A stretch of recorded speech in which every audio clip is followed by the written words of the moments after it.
Education all over the world is very important, as you can tell. But currently, every country on earth is reforming public education. I'll tell you a few little things about many countries that I studied.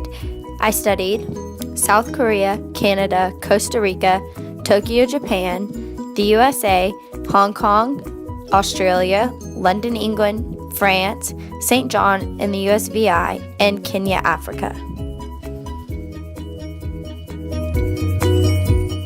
Children in Canada go to school Monday through Friday for about 6 hours a day. School is funded the same way it is in the United States, paying for tuition only for a private school or when it's time to attend university. English language schools are publicly funded too. Quebec has the highest proportion of children that attend private schools in North America. This makes Canada a leading place for education in the world. This comes out to be about 17% and rises to about 30% in Montreal. In the US, private schools in the East Coast are known to be the best of the best. Day schools are very popular in the United States for children with families that wish to receive a higher quality education.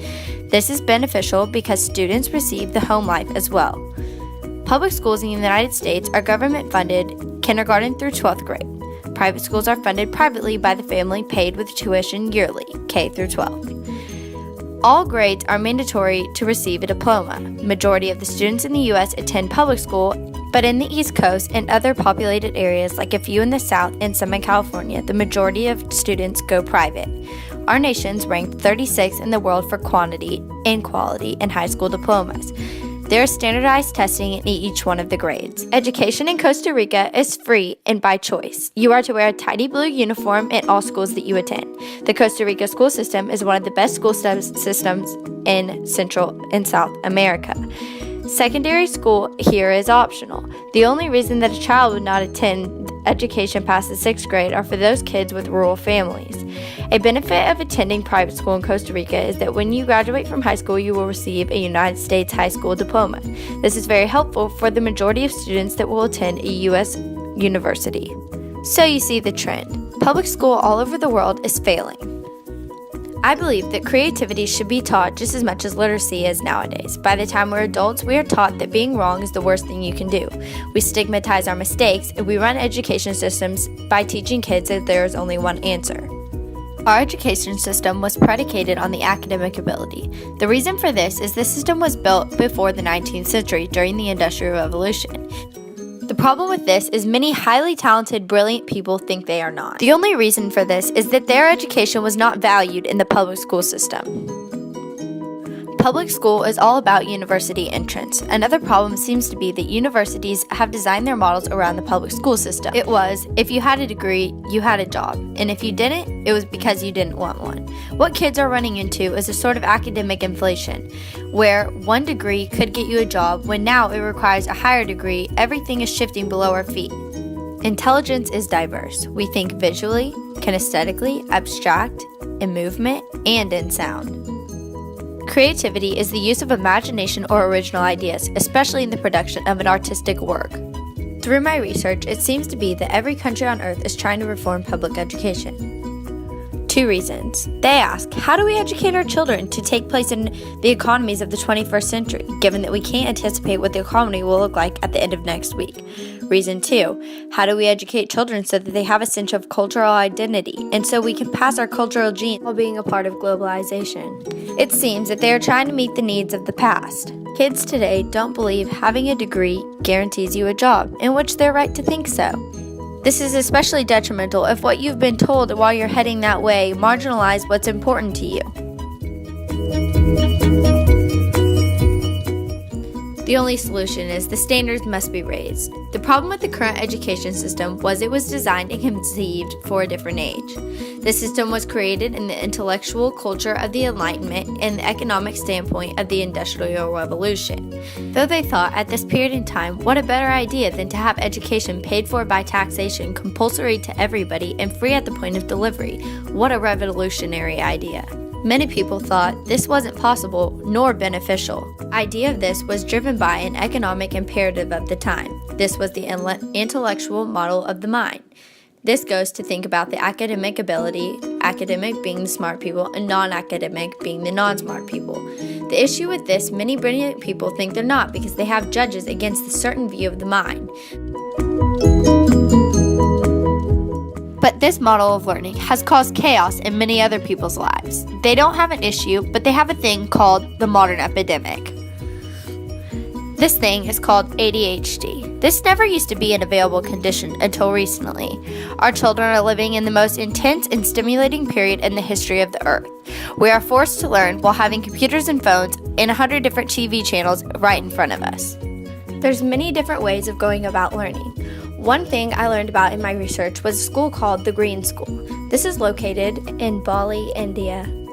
This school bases their learning off of hands-on experimental learning and creative arts curriculum. This means that the core subjects such as English, math, and science, the Green School's students have doors to open for them, but they don't always choose them. Balinese children represent up to 20% of the school's enrollment. They bring with their learning, friends, and global awareness and perspective social issues on their countries and origins. This school is preparing students to be critical and creative thinkers who are confident in sustainability of the world and its environment. It's inspiring their thirst to know more about equipping them with appropriate, relevant knowledge and nurturing their passion to influence and change the way that we are managing the planet. Why do parents choose the Green School for their children's education? Their aim is to develop responsible green habits in the young people, which will be with them for life.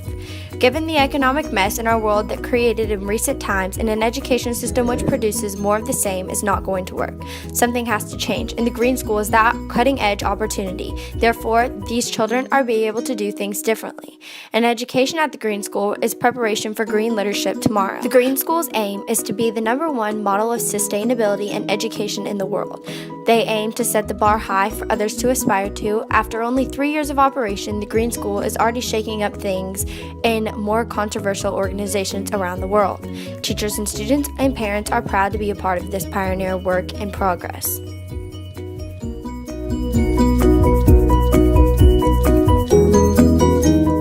Enough about Bali, Indonesia. Now off to Sydney, Australia.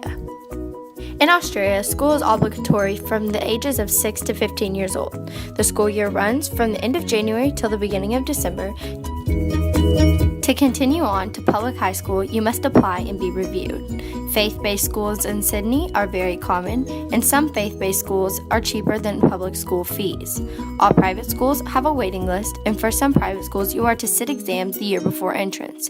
Most private schools in Sydney are brother and sister schools to others. The summer holiday season in Australia is December to January. The metropolitan area of Sydney houses over 932 students.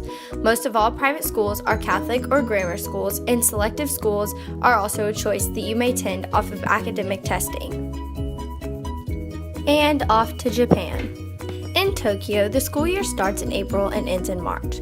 Most all Japanese children are educated through the public school system. Both public and private schools have a fee for high school. An important part of the Japanese education would be something called cram or juku. Unlike school in America, students in Japan do not have as many days off. There's no public school buses in Japan. Every mother is to take their child to school, oftentimes by bicycle. Starting in junior high, children in Japan are to wear a uniform. This is not required in the elementary stage. In Japan, there is no janitors, and the children are to clean the school after each class. Students stand and greet their teachers before each class in a ritual. The Japanese school system consists of 6 years in elementary school, 3 years of junior high school, 3 years in senior high school, and 4 years at the university. And we're off to South Korea. The academic school year in South Korea typically runs from March to February. This year is divided into 2 semesters, March to July and September to February. In South Korea, many children take place in an after-school program called a hagwagon. 3/4 of children attend these, and parents pay tuition for this extra education that takes place after the school day ends. Both private schools and public schools are funded by the government. Private schools receive less money from the government than state schools do. Education in South Korea is valued very high because of the amount of jobs available. In the year 2010, the country spent 6.7 GDP on education. These high school students go to extents to get into the best universities because of the urgency for a high-paying job afterwards. 65% of South Koreans hold a bachelor's degree. English is mandatory in upper schools, so 5-year-long kindergarten gives the children a head start. In Seoul, Students who perform well in qualifying exams were allowed to attend better quality schools in a common district, while other students attend schools in one of the 5 geographical areas. As with primary schools, students pass from grade to grade regardless of knowledge or academic achievement, the result being that classes often have students vastly differing in abilities and learning in the same subject material together. In the final year of middle school, examination scores become very important to the top students hoping to gain interest into the top high schools. And for those in middle school hoping to get in an academic rather than a technical vocational school, they do the same. A regular school day for a Korean high school student, as many others around the world, are long and rigorous. These students especially, they wake and leave home at 5 in the morning. They return home after school studies well after 10 p.m. and then head to a specialty study school such as a hag wagon, and often don't return home for bed till about 2 a.m. This goes on Monday through Friday, and also many children choose to study on the weekends. A large problem in Korea is the suicide rate. This is because of the rigorous education and large amounts of stress on the children. The schools in Korea still have corporal punishment. Something I found interesting is when each student walks into the school, the student is to remove their shoes when entering and put on their school slippers. Something I found interesting in Allegory of the Cave was Plato's perception on education and philosophy. Plato also talks about true education and philosophy. In his opinion, education is the process of learning spiritual knowledge, so he even calls education a true philosophy. He says that learning power is the world of becoming, and educating is the process of learning called world of being. In other words, what Plato has said is that each and every individual is given the power to learn into his soul and by the divine of our difference in learning processes from one to another. A man can learn up to a certain limit, and after the limitation is crossed, he may not learn more. This concept of learning processes differ from one to another.